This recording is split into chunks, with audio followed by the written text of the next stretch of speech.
Siapa raja yang bermimpi? Raja yang bermimpi siapa? Raja Yaman. Hah? Man malikul Yaman alladhi ra'a fil manam ru'ya muzi', mimpi yang menakutkan. Hah? Gak ada yang ingat? Satu pun gak ada yang ingat. Ajib. Namanya Rabi'ah ibn Nasr. Man? Rabi'ah ibn Nasr. Baik, ketika dia bermimpi dan ingin ditafsirkan mimpinya, dan dia kumpulkan semua tukang tafsir mimpi dan berbagai macam tukang-tukang sihir, tapi dia nggak mau menceritakan mimpinya. Tebak mimpiku, kemudian tafsirkan. Siapa yang mampu dan siapa yang bisa? Hanya 2 orang. Siapa saja? Naam. Man?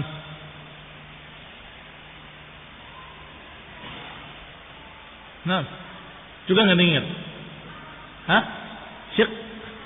Syiqqin wa satih. Syatih wa syiq. Naam. Ternyata apa tafsir mimpinya?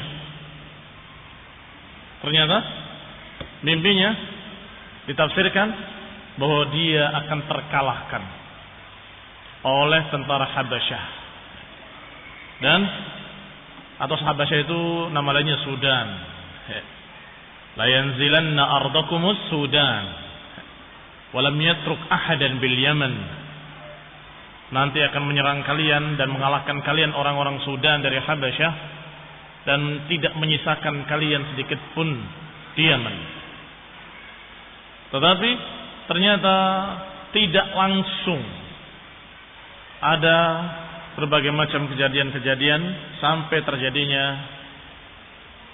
kekalahan oleh Raja Habasyah. Baik, kita lanjutkan. Apa yang diriwayatkan oleh Ibnu Hisham rahimahullahu ta'ala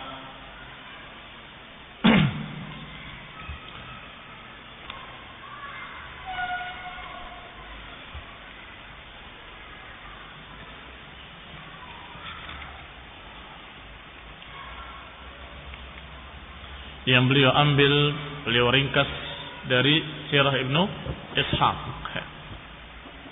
Bismillahirrahmanirrahim.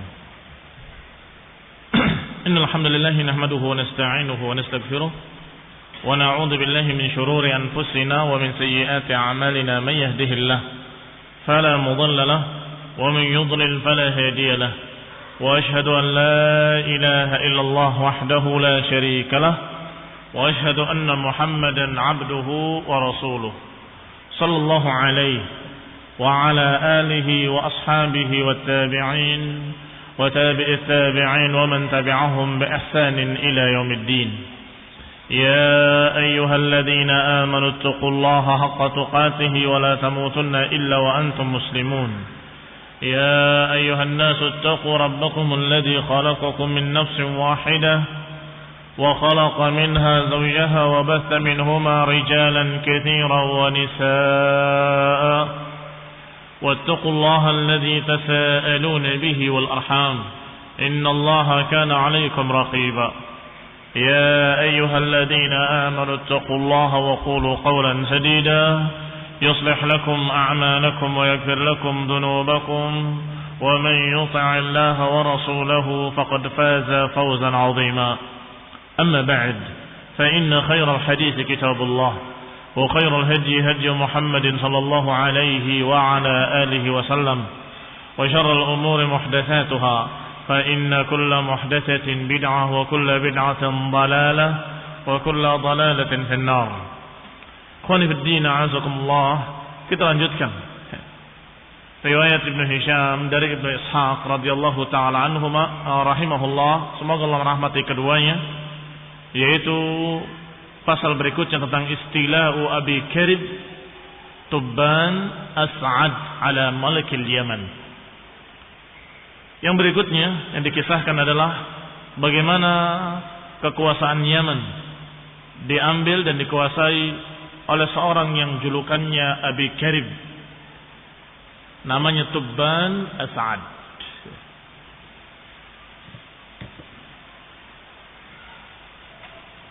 Dan juga yang akan dikisahkan hari ini adalah perang Yathrib. Yathrib adalah nama lain dari Madinah. Nama lain dari negeri Madinah adalah Yathrib.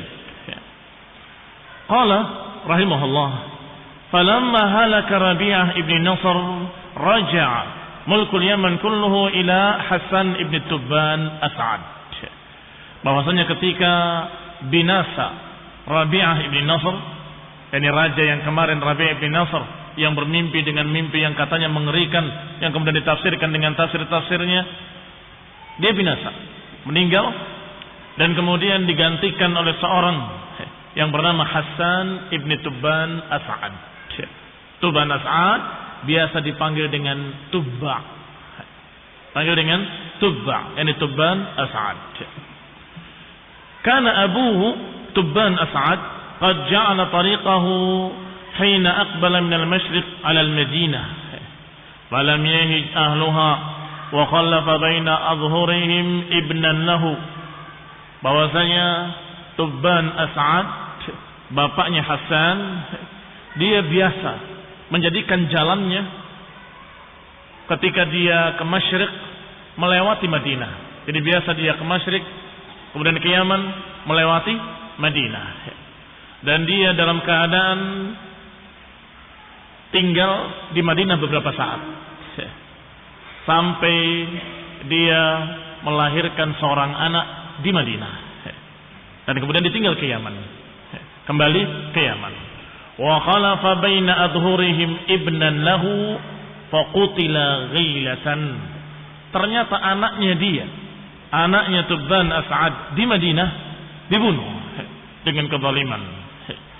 Faqadimaha maratan ukhra, maka setelah dia sampai ke Yaman kembali lagi ke Madinah. Kembali ke Madinah untuk menuntut tentang anaknya kenapa dibunuh. Wa huwa mujmi'un li ikhrabiha wa isti'saliha ahluha. Dan raja Yaman ini bertekad untuk merusak kota Madinah dan mengusir seluruh penduduknya dan membantai mereka semuanya. Fajama'alu hadzal hayy min al-ansar. Maka Madinah pun mendengar berita itu bahwa pasukan Yaman akan datang, maka dia mempersiapkan kekuatan yang mereka punya dari para Ansar, para penolong-penolong yang ada di sekitar Madinah yang siap untuk berperang. Wa ra'isuhum Amr ibn Dhallah. Pimpinan orang-orang yang membela Madinah dipimpin oleh Amr ibn Dhallah. Faqtatalu, akhirnya berperanglah.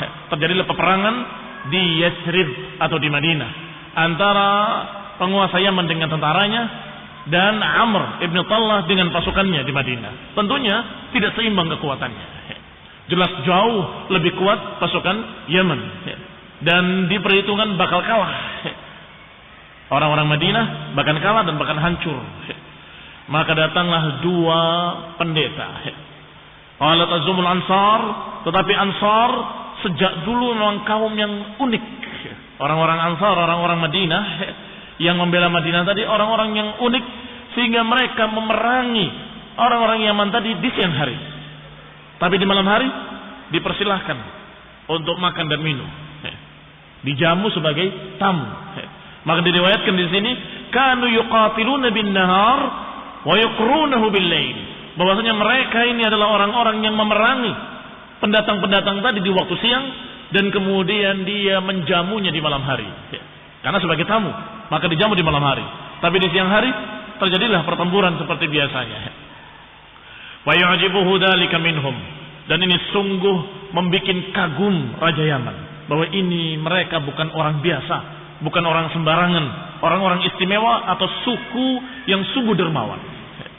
Fa bainama Tubba ala dzalik, dan ketika Tubba yang dimaksud Tubban As'ad, disebut saja dengan kalimat ringkas yaitu Tubba.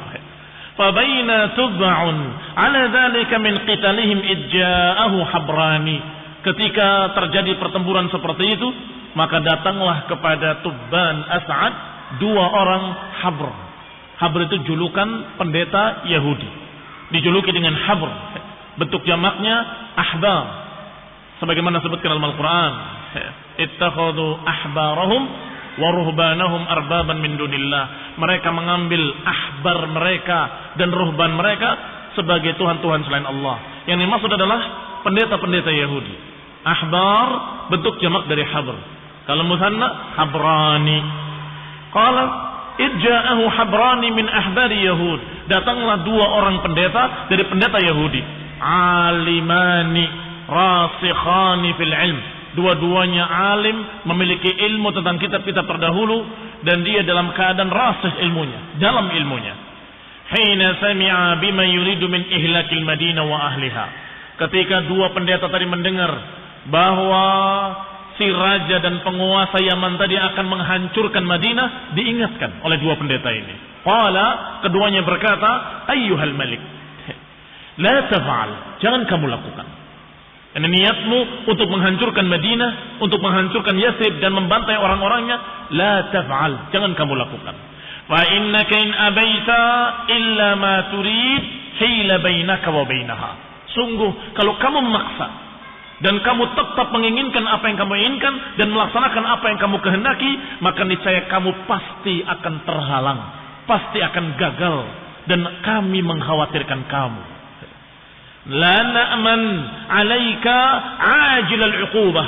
Aku khawatir engkau akan ditimpa balasan dari Allah, dari penguasa langit dan bumi. Faqala lahuma, maka berkata Tubba kepada kedua pendeta tadi, lima dzalik? Kenapa demikian? Kenapa kalau aku menyerang mereka, aku akan mendapatkan balasan dan aku akan begini, akan begitu? Qala, keduanya berkata, hiya muhajira nabiyyin yakhruju min hadzal haram, min hayyil haram. Ini adalah tempat hijrahnya Nabi yang akan muncul dari arah haram. Dua pendeta ini tahu bahwa akan datang seorang Nabi dari haram dan hijrahnya nanti ke Madinah. Maka negeri ini gak akan bisa kamu hancurkan, karena Allah sudah persiapkan negeri ini untuk tempat hijrahnya seorang Nabi. Lihat, ini bukti bahwa pendeta-pendeta Yahudi dan mereka sudah mengetahui akan datangnya nanti seorang Nabi, dan tahu pula bahwa Nabi akan hijrah ke negeri Madinah. Qala, akan keluar seorang Nabi min hadzal haram, dari negeri haram, dari kalangan Quraisy, di akhir zaman takunu darahu wa qararahu, dan negeri ini akan menjadi tempat tinggalnya dan tempat menetapnya. Fatanaha an dzalik, maka raja tadi, penguasa Yaman tadi urung, tidak jadi untuk menghancurkan Madinah. Ra'a anna lahum ilman, karena melihat dua pendeta tadi sepertinya benar-benar memiliki ilmu dan sepertinya meyakinkan. Wa ajabahu ma sami'ahu, dan sungguh mengagumkan si raja tadi apa yang dikatakan oleh dua pendeta tadi, bahwa ini pendeta bukan orang biasa, sepertinya punya ilmu. Fansarafa 'anil Madinah wattajaha ala wattaba'ahuma ala dinihima, maka tidak jadi melakukan peperangan, akhirnya dia justru ikut agamanya dua pendeta tadi. Berarti sekarang beragama apa? Yahudi. Yang tadinya musyrikin menjadi seorang Yahudi, mengikuti dan percaya dengan berita-beritanya dua pendeta tadi. Wa kana Tubba'un wa qaumuhu ashabu awthanin ya'budunaha, dan kaum Tubba' adalah orang-orang yang menyembah berhala, yang mereka tidak memiliki agama apapun kecuali menyembah batu-batu dan menyembah pohon-pohon.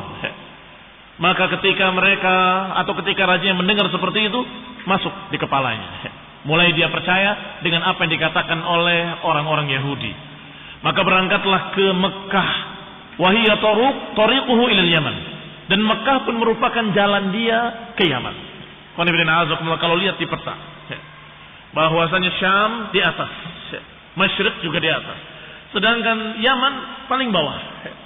Dan di antara Syam dengan Yaman adalah Madinah dan Mekah. Sehingga kalau seorang berjalan dari Yaman ke Syam, mesti dia akan melewati Madinah dan akan melewati Mekah. Hatta idza kana baina Usfan wa Amaj, ketika dalam perjalanan melewati desa di antara dua desa Usfan dengan Amaj. di dekat Mekah. Tiba-tiba didatangi oleh beberapa orang dari kalangan Bani Hudayl, suku Hudayl Ibni Mudrikah. Mereka berkata, ayyuhal malik, wahai tuan raja, sesungguhnya kami ingin menunjukkan kepada kamu perbendaharaan harta yang sangat banyak, yang aghfalathul muluk, yang dilalaikan oleh sekian para raja-raja. Fihi lu'lu' wal zabarjad wal yaqut wal dhahab wal fiddah. Di dalamnya ada mutiara-mutiara, batu permata, emas, perak, di dalamnya semuanya. Dan para raja-raja yang lain aghfalathu, mereka melalaikan tempat tersebut. Aku ingatkan engkau tentang perbendaharaan itu agar engkau yang mengambilnya. Qalu bala, tentu kami ingin mengambil perbendaharaan itu. Di mana?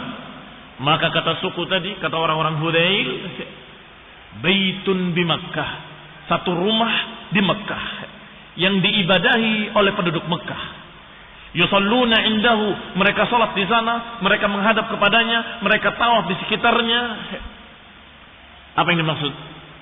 Perbendaharaan yang ada di dalam Ka'bah. Karena mereka kaum jahiliyah, biasa mereka kalau yang namanya sedekah bukan diberikan pada fuqara masakin, tapi mereka lemparkan ke Ka'bah.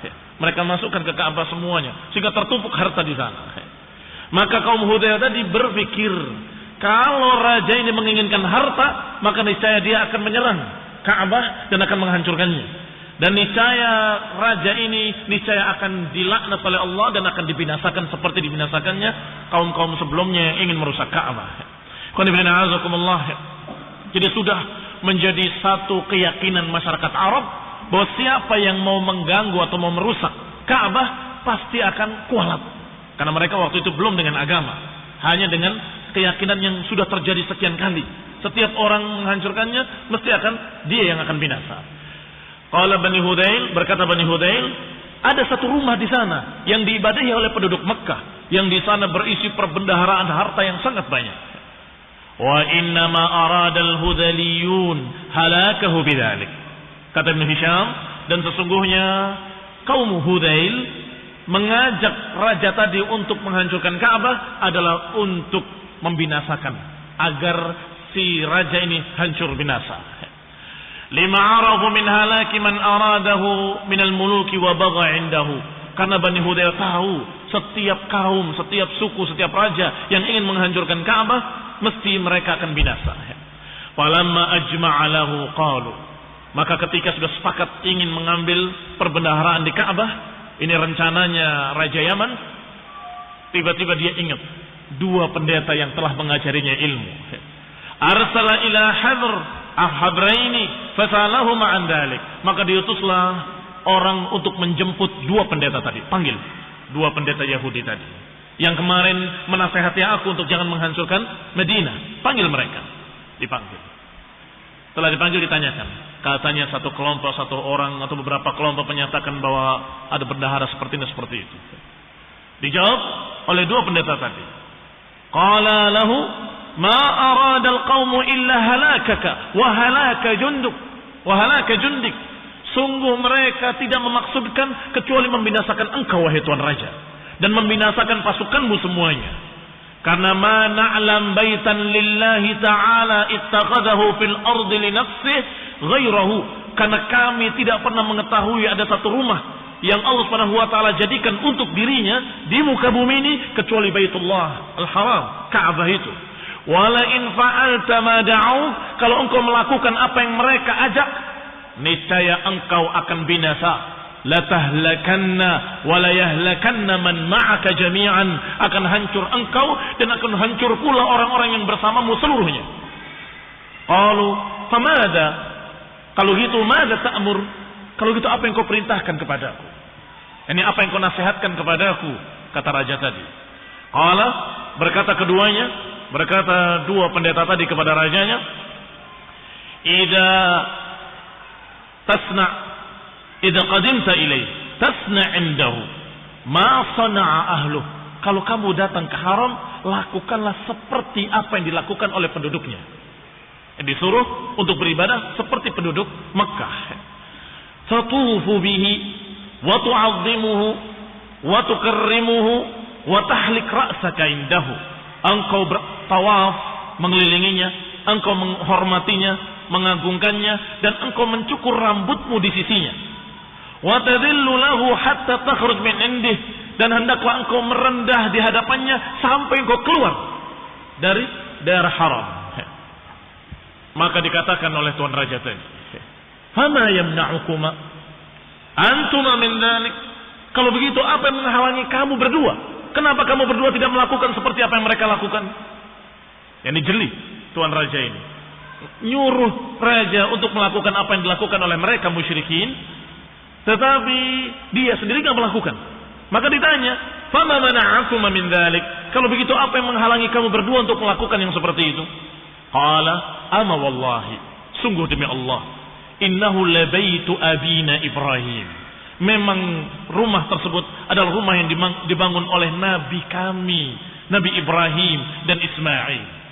Wa innahu lakama akhbarna, dan sungguh rumah itu betul-betul rumah yang suci, yang mulia, seperti yang kami habarkan kepadamu. Kami tidak dusta.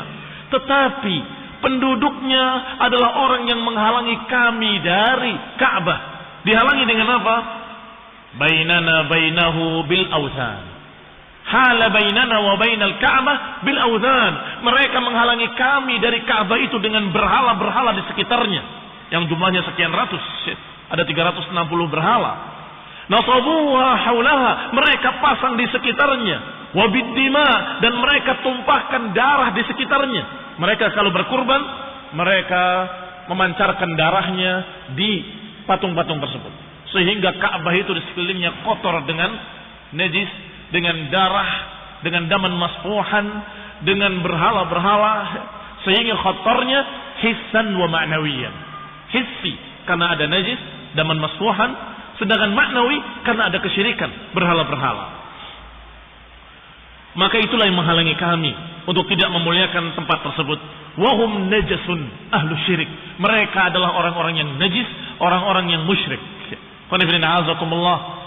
Kalau kita tanya lagi, kenapa dua pendeta tadi tidak membersihkannya?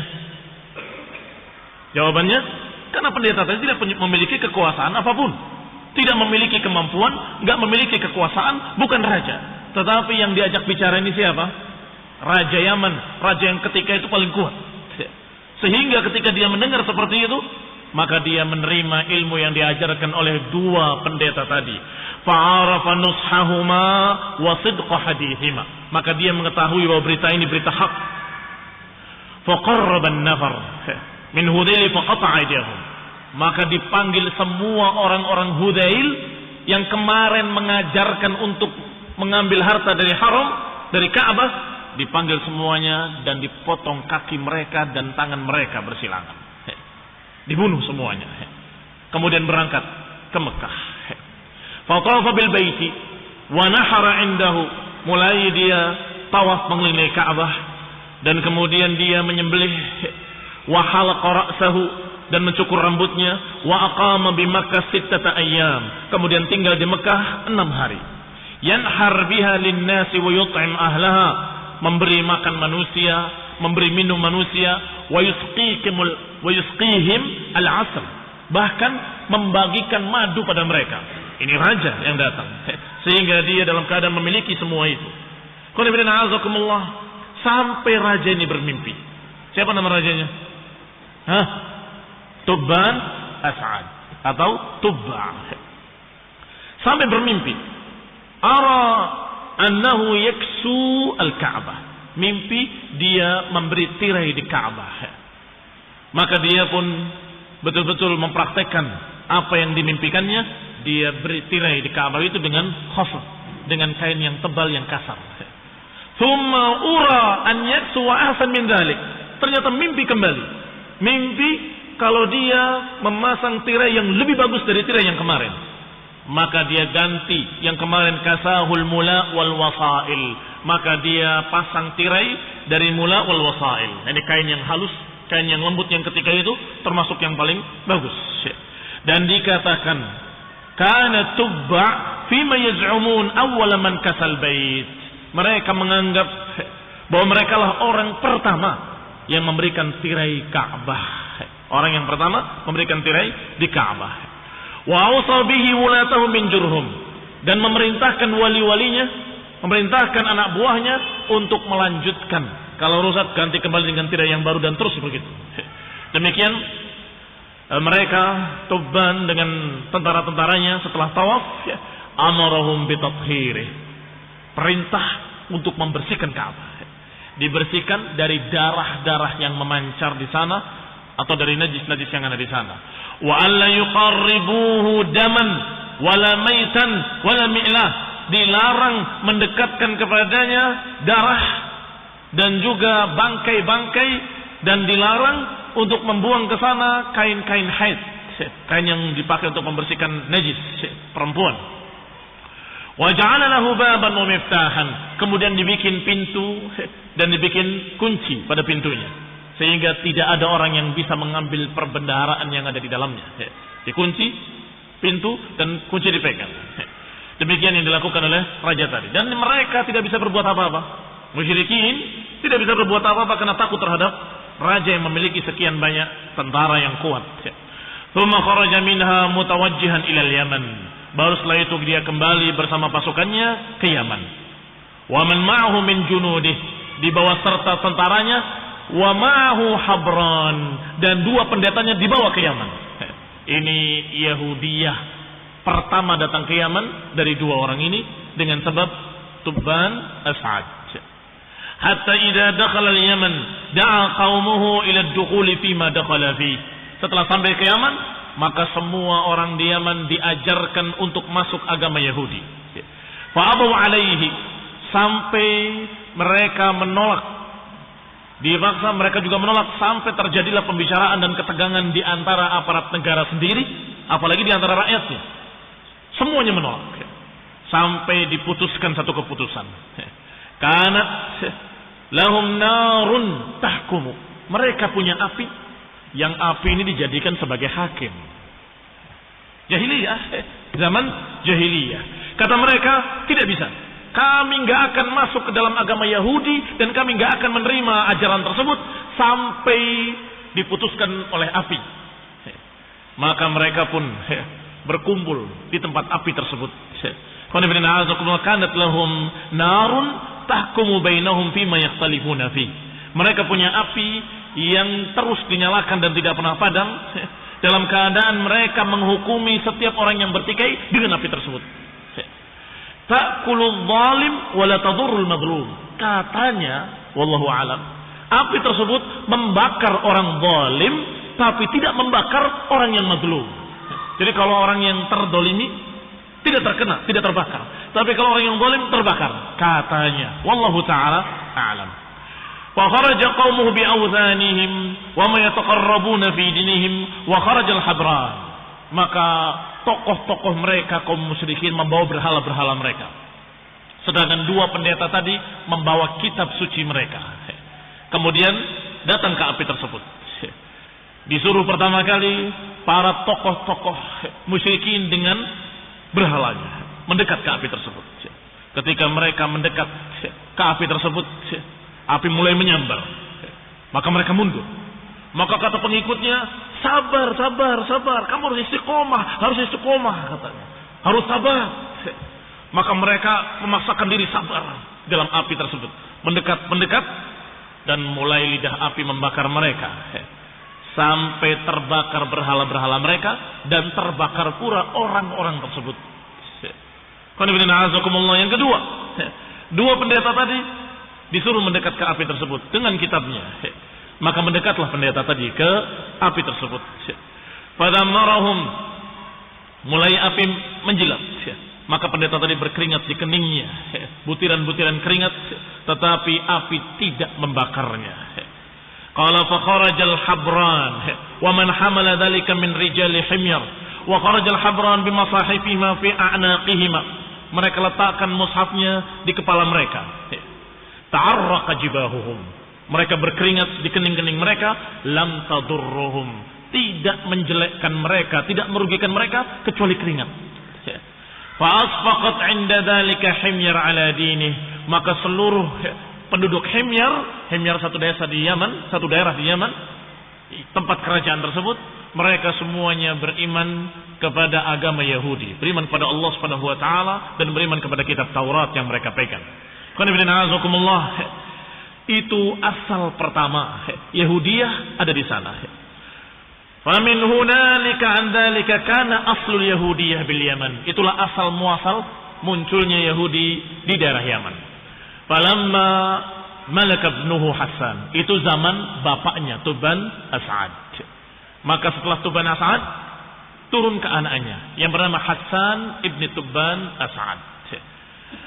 Ternyata dia senang untuk memperluas daerah. Anaknya yang bernama Hasan ibni Tuban As'ad senang memperluas daerah sehingga berangkat dengan pasukannya dan penduduk Yaman untuk menjadi sukarelawan, untuk menjadi pasukan-pasukan yang sukarelawan menjadi tentara. An yata' bihim al-ardul arab wa ardul aajim. Aku akan menguasai negeri Arab seluruhnya dan aku akan menguasai negeri Ajam seluruhnya. Tekadnya Hasan ibn Tubban. Hatta idza kanu bi ardil bahraini, sampai sudah satu persatu desa-desa negeri-negeri Arab dikuasai oleh Hasan sampai di daerah yang dijuluki dengan daerah Bahrain. Sampai sekarang masih bernama Bahrain. Sampai di Bahrain, mulailah karihat himyar wa qabailul Yaman al-masir ma'ahu. Penduduk Yaman yang menjadi tentara dan beberapa tokoh-tokohnya, pimpinan-pimpinan batalion dan sebagainya, mulai bosan dengan cara seperti itu. Dan bisik-bisik sesama mereka. Aradur raj'ah ila biladihim wa ahlihim. Mereka semuanya ingin untuk pulang ke negeri mereka di Yaman. Ya, ini mereka tentunya rindu dengan keluarganya, anak-anaknya dan sebagainya. Maka ini mau sampai kapan kita berperang terus menerus? Kita pulang saja. Akhirnya mereka bicara, tidak mungkin bisa pulang. Karena masih berkuasa Hasan dan keputusannya tidak bisa berubah. Maka cara yang dilakukan adalah mengajak bicara saudaranya Hasan yang bernama Amr ibn Tubban As'ad. Tadi Hasan ibn Tubban As'ad, ini Amr. Wahai Amr, kata mereka, uqtul akhaka Hasan numallikuka alaina. Bunuh saudaramu, niscaya kami akan menjadikan kamu raja kami dan kamu akan berkuasa dan kami akan taat kepadamu, kata tentara-tentara ini semuanya. Maka Amr merasa mendapatkan angin, bisa menjadi penguasa dengan cepat. Dia mulai akan menerima.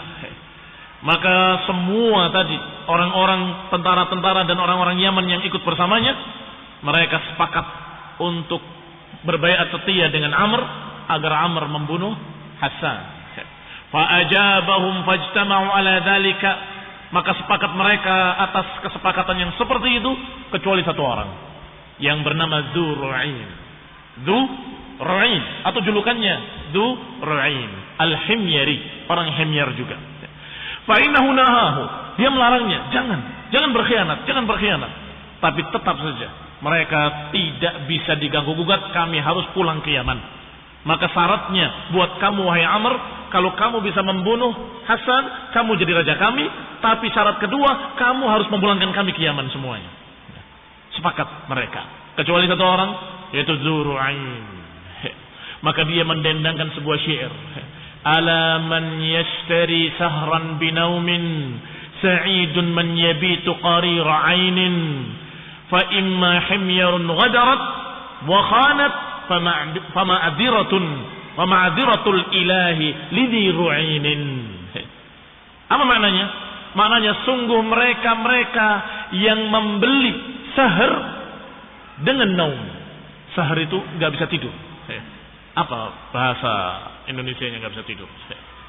Tidak bisa tidur karena penyakit.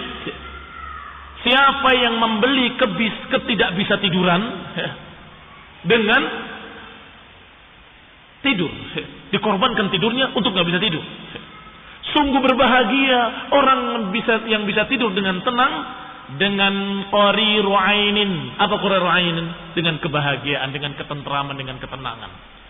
Sungguh kalau himyar berkhianat, kalau himyar melanggar janji, melanggar sumpah, maka sungguh semoga maafnya ilah untuk Dzur'ain.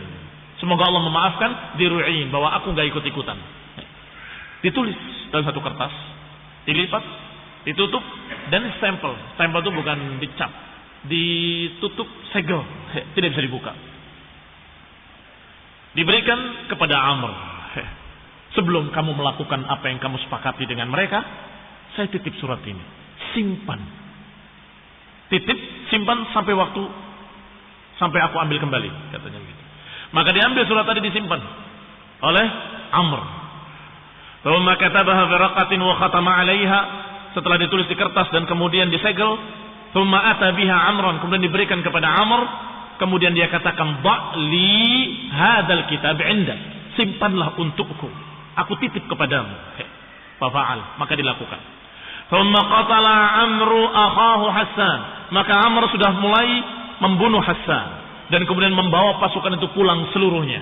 Pulang sampai kembali ke Yaman.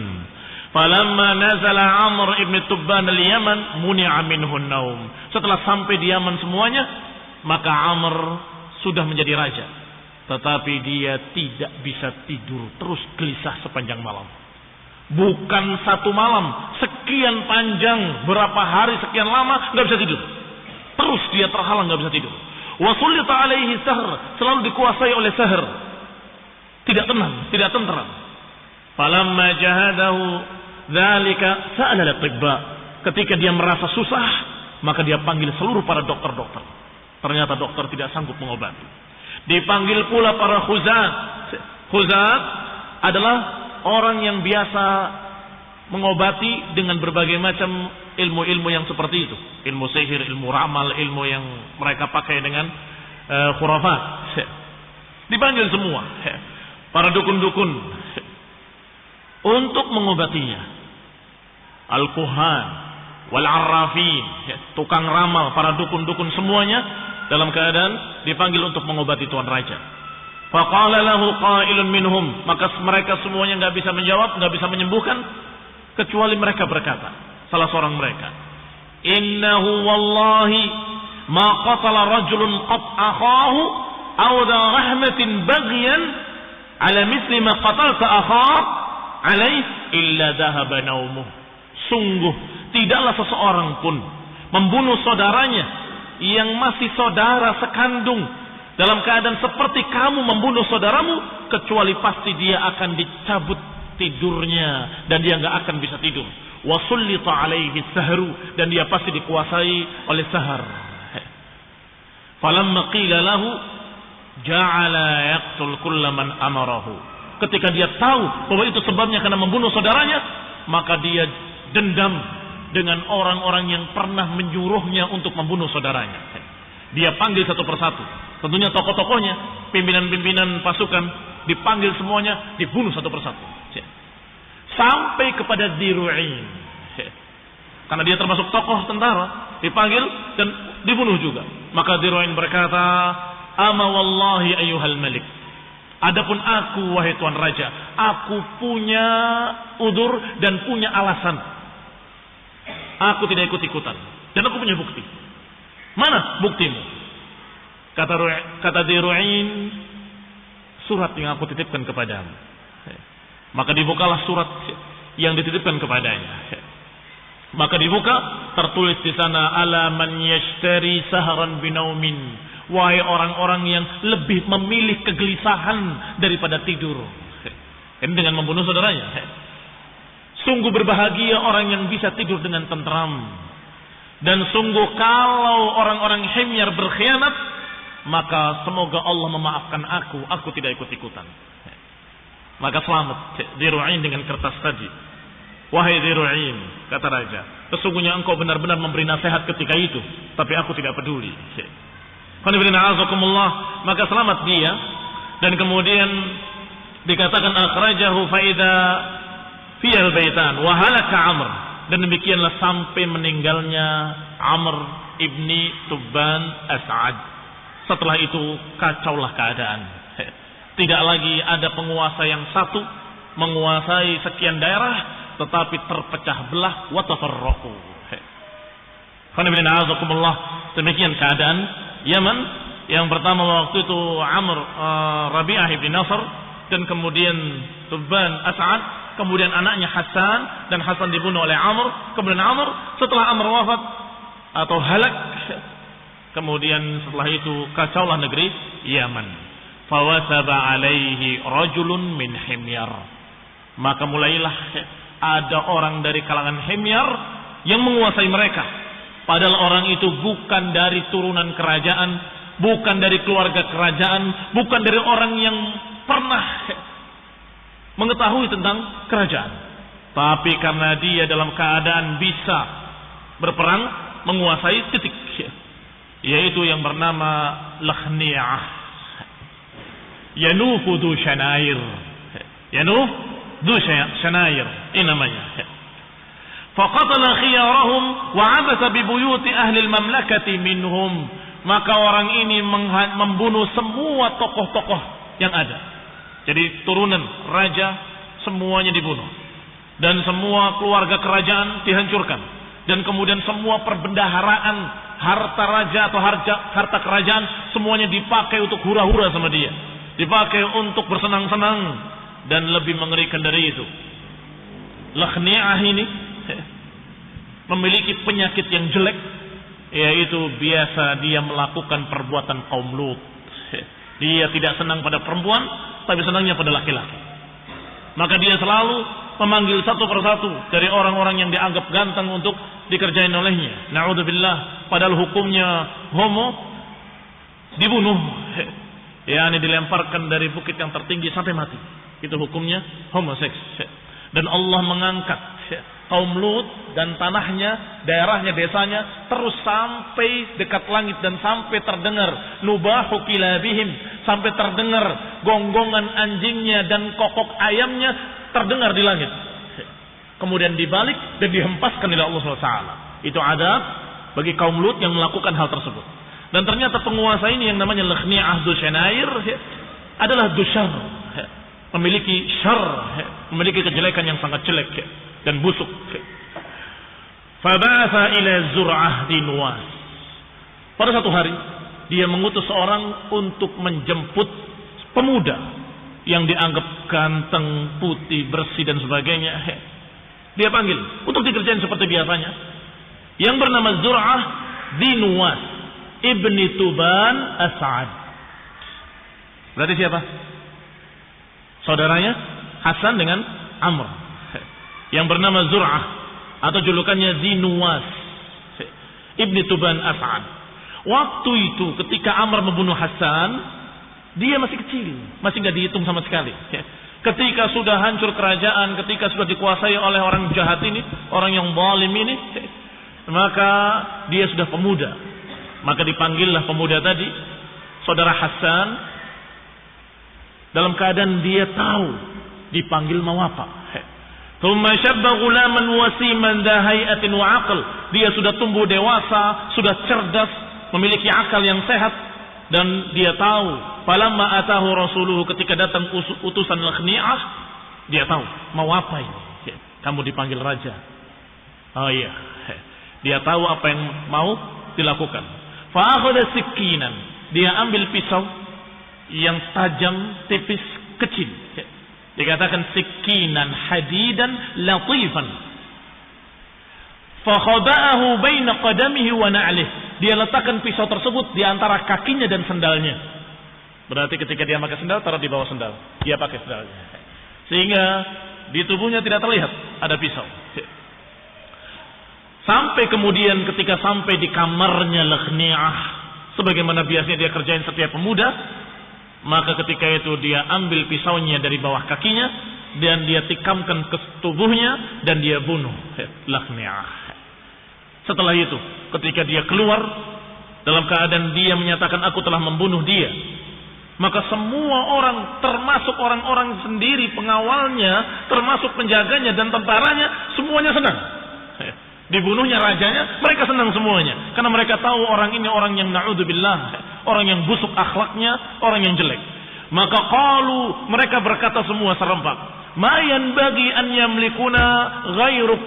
Sungguh tidak pantas menguasai kami kecuali engkau. Wahai Zur'ah bin Nuwas ibn Tuban As'ad. Ma yanbaghi an yamlikuna ghairuka idraj rahatana sebentar. Id arahtana min hadzal khabith. Kata mereka, karena engkau telah mengistirahatkan kami dari si jelek ini. Ini sejarah kembalinya kerajaan kepada keluarga Tubban As'ad. Insyaallah kita lanjutkan pada kajian mendatang. Bismillahirrahmanirrahim ta'ala. Bahwa ternyata orang ini dari satu sisi telah membunuh orang jelek, tapi dari sisi lain sebentar lagi akan dibahas pada kajian mendatang bahwa orang ini pula yang kemudian membantai orang-orang saleh. Yang kemudian turun ayat qutila ashabul ukhdud an-nari zatil waqud. Asma taufiq wal afiyah. Subhanaka wa bihamdik asyhadu an la ilaha illa anta astaghfiruka wa atubu ilaik. Assalamualaikum warahmatullahi wabarakatuh.